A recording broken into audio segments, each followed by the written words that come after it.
Mahal, nung elementary ka, ano yung mga bagay na hindi mo makakalimutan? Elementary. Yeah. Naku, marami. Sabi ko, pero merong isang bagay na ito, yung teacher namin, Mm. isa-isa kaming tatawagin na magbasa doon sa harapan niya. Oh, reading comprehension. Oo, kasi pag mabilis kang magbasa, syempre, babalik ka na kaagad sa upuan Upuan mo. mo. Yeah. Oo. Mm. Tapos di nung time ko na, Mm. di ako na yung tinawag, Oo. di punta na ako. Oh. Nasa ko na. Syempre, binilisan ko para makabalik na ako sa Upuan upuan mo. ko. Oh. Para pagdating mo sa upuan mo, di banjing-banjing na naman.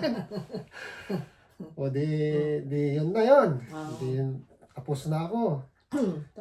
Tapos, Nung tapos na kami lahat, biglang sabi ng teacher namin, okay class, may exam na kayo. Hanggang 10 lang naman to. Sabi niya. Kinabahan ako kung ano yung exam namin. Yung pala, yung binasa namin, yung examin namin. Eh, syempre ako, binilisan ko kung para makabalik na nga ako. sa upuan mo. Oo, syempre, binilisan ko, wala akong naintindihan eh. Sabi ko, patay tayo nito. O, paano na yun? Ay, nang nakita ko yung mga question, sabi ko, patay tayo nito.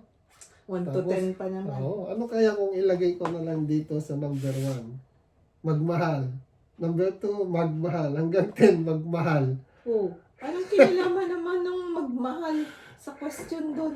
Hindi ko nga alam yung sagot kasi binilisan ko nga. Eh, ba't magmahal nga ilalagay mo? Di ba sabi nila na wala daw mali sa magmahal?